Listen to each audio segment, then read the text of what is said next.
Welcome. In this short tutorial, I'll be showing you how to change your Candy Crush Saga profile picture. Alright, if you found this video helpful, and then once it loads, you can now go ahead and tap on My Account. Okay, tap on it, and in here, as you can see, you have the option to tap on Edit.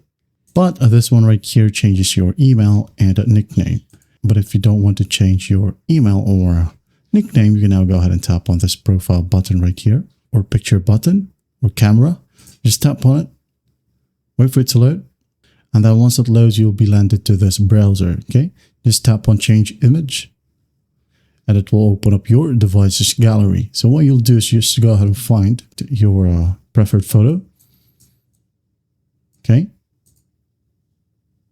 zoom in or zoom out, just pinch it and move it using your fingers, and then once done, just hit on save image, and after that you should be good to go. All right, that is it.